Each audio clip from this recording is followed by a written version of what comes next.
Welcome back. We're delighted that you're with us now. And today we're having a conversation with Bill Birnes, who has a long history of credentials and fun activities exploring life, exploring life beyond life, I think. And as already we've just revealed so much on the show that my mind is going crazy. I want to jump in, Bill. I've got a letter here from a longtime listener, Doug. And let me, I just want to serve Doug in writing this for you. And let me just read this to you. He says, "What an educational show. I've been recording it for years. The last time Bill Birnes was on your show, he spoke of, quote, the real reason governments are trying to keep a lid on the UFO and paranormal question. Now, that's a subject that I'm more than curious about. Elsewhere along the same lines, Bill says that, and this is a quote, that is the real fear of the government, that we have the power." So, Bill, I'm just curious, and here's something else I just want to share. He also sent another quote which says, "There is a shadow experience happening alongside this phenomenon. The misinformation campaigns used to challenge beliefs and stop us from discovering greater truths. Some are cover-ups, some are fabricated, and some are just part of a larger sequence of events to prepare humanity, ... for what?" Well, hopefully our connection is good enough to get that to you. Here's my take, and it's a two-part thing. First of all, I think that UFOs are part of a larger issue, that it's not just that there are otherworldly creatures that are interfering with our dimension, timeline, planet, you name it, okay? So it's not just that there's that. I think the larger issue is an issue of human empowerment. And let's say that you go back to, or we go back to a period before the development of human language, before the development of a human society, right? Before the planet of the cave bear, okay? And at that time, human beings were hunter-gatherers. They were fruitarians. They ate all kinds of wild plants. That was their nourishment. And that opened up for human beings the idea that there was another reality besides the everyday reality inside the cave or sitting on rocks or things like that. But as we developed language, two things happened. Language, and sure, you're a psychologist, and I'm going to get a consult from you in a little while. As we develop language, because of the ability to communicate, and other animals have this ability, it's not just human beings. I mean, wolves have it, dolphins have it, whales have it. Because of language breeds human hierarchies. There are certain, once you're able to communicate commands, directions, transmit information, convey information verbally, once you can do that, a whole bunch of things happen to your brain. On the one hand, your brain becomes specialized for language.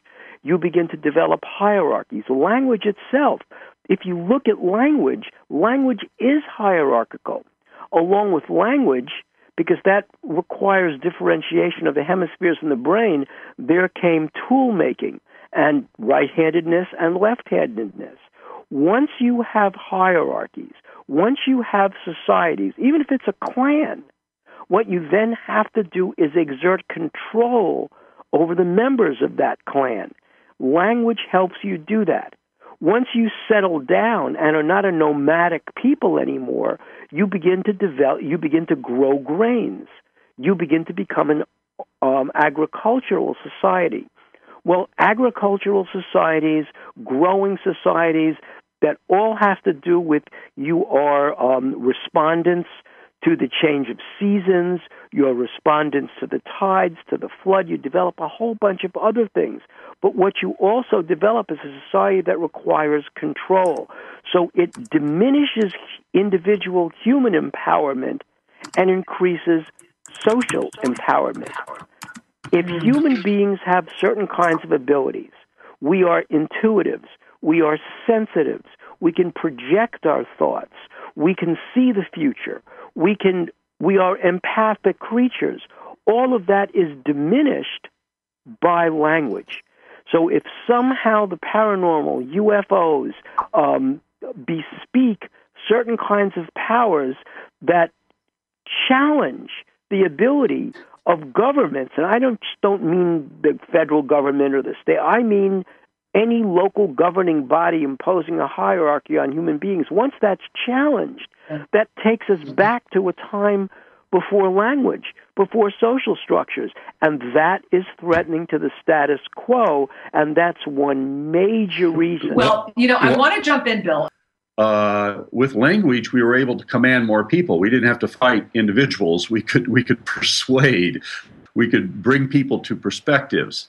And that's what's happening is the perceptual centers of the brain are stimulating a responsive consciousness. It's the basic activation of awareness. And with that comes temporal awareness, past, present, and future. Well, regardless of all that, we still have some wild card effects. We still have the X factor, whether it's Sitchin's work that genes were manipulated, or just the progression of people recognizing that their consciousness gets ever more refined and begins to see beyond the physical. The thing we seem to be up against right now is that so much of what we call UFOs are actually interdimensional beings that fade in and fade out of phase with us. And I'm wondering if you'd had any instrumentation that would bring that to the left brain, or is this going to remain a theoretical conversation? Well, what I think is that the instrumentation you may have, for example, what you look at is just from the point of view of extrinsic evidence. What you would look at would be, are there magnetic changes in the environment? Are there changes in the ambient radiation of the environment? Are there fluctuations in the photonic spectrum? These are all the kinds of things you would look at. And right now, we have some instrumentation that would show that, but by and large, we don't. And what we have seen in various, call them portals, for want of a better term, what we see is the ability of these entities, call them orbs, orange orbs, yellow orbs, red orbs, to punch through whatever tissue paper separation there is between dimensions and almost explore ours and then go back. Yes. And then what if human beings do have kind of parts of their brain, say it's the pineal gland for argument's sake. Mm-hmm. What if they have parts of their brain that enable them to experience things from other dimensions, from other realities? And turning that on is also a big taboo for established governments. Well, there's a whole argument that can be made about chemtrails and lots of other perceptions as to why, yes. Anytime you expand the boundaries, you rock the boat. And, this brings me back to the question I was asking earlier, Bill, which is, I find it fascinating that the NASA Library of Commerce Astrobiology Symposium just held about preparing for discovery a, quote, rational approach to the impact of finding microbial, complex, or intelligent beyond Earth. And I find this fascinating that they're actually saying, okay, we're going to come together and start trying to let people know there's a possibility this is going to happen. I mean, the reality is we've found, more than 1,400 planets have been identified beyond Earth due to, NASA's Kepler. It seems to me that the gap is closing, that somewhere we're heading toward that crucible moment of which all of this is going to come together. Are you sensing that? Yes. On the one hand, we know that life on Earth started from microbial life forms, from basic organic-based chemicals that fell to Earth from meteorites. So spores are flying around space. We believe that there once was, at the very least, microbial life on Mars, that when Mars was battered by meteors, broke off, and fell into the oceans on planet Earth, and that began the life soup process here on Earth. So in reality, we are not Earthlings, we are all Martians. I mean, if you wanted to stretch that truth. But we're finding or beyond. Or wherever. Yeah, we're finding stuff on comets. And I think we are being prepared for the discovery of microbial life or some kind of biological forms on Mars. And the Catholic Church already has said that if life exists elsewhere in the universe, it still falls under the same purview that it was created by the Creator. So you're seeing this intellectual embrace on all levels of life elsewhere in the universe, probably in our own solar system. Well, and that's what I find so fascinating. Is that and I love that you're saying this intellectual embrace, just like the subcontext of this symposium was a rational approach, thereby saying all other approaches may not have been as, quote, rational, and we're going to bring our left brains fully engaging this topic. I love that you brought up the Catholic Church. The other thing they said was, if an otherworldly being shows up, I'll baptize him. I mean, which there's just a large presence that's starting to talk about this in a way we have never talked about it before. But still preserving their hierarchy. Well, exactly. And so where does that bring us as far as misinformation campaigns, or are they now even changing those because the time is coming? It's not going to be able to keep denying things anymore. Well, I think if there were a policy, which I don't think exists, if there were a policy, the policy would be let disclosure happen on its own. I mean, if you're looking for official presidential disclosure, something like from the White House, that already happened back in 1952 when Harry Truman said that what Washington experienced in July of 1952 on 2 successive weekends, he said, these are flying saucers and we know what they are. So that's the end of that in terms of disclosure. Now, everybody jumped in and said, oh, no, walk it back. It was just mechanical difficulties. But Harry Truman said it, and he said it in a moment of absolute candor because he was a very, very plain-speaking guy. Yeah, that's true. Well, on the net, there's reports of documents that were given to Dwight Eisenhower talking about the alien interactions and possible contracts with the government.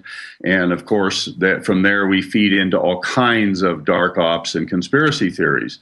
The question remains, has the government been working with off-worldly beings? Well, let me tell you a fun story that it's not fun.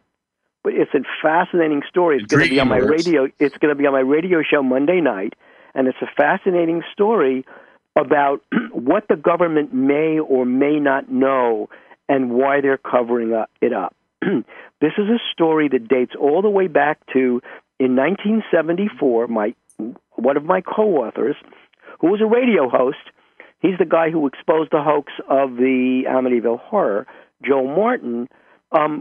Got a news story across his desk. He had a radio show at that time about President Ford. It was 1974. President Ford, who was saying he would reveal the truth about UFOs. Now, this is an American president. Now, if you float back to 1966, it was Jerry Ford, then a congressman from Michigan, in response to the Hilldale, Michigan sightings, when people were actually seeing humanoid creatures on the ground. He wrote the Science and Technology Committee chairman in Congress, Mendel Rivers, to hold hearings on UFOs, and Congress did.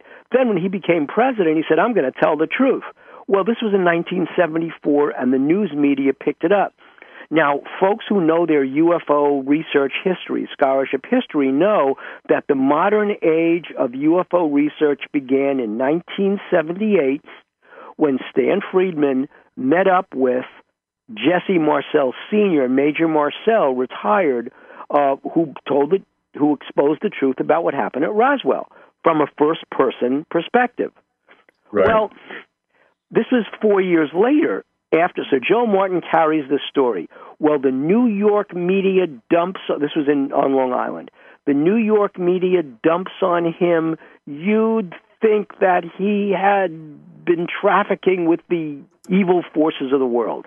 That was how they treated him. Then Joe Martin is visited by some strange creature. He had a long name, human being, or so he thought, that told him to back off the story. When he wouldn't back off, the guy said, okay, look, here's where the material went to. And he gives him an envelope, a folder, and it describes the material and says it's at Wright-Patterson Air Force Base.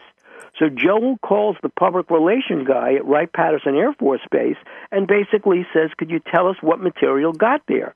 And instead of saying, no material got here, no, you're off base, no, forget about it, the guy says, I can't talk about that, but there really is something going on here. Good luck finding the truth. I wish you the best of luck.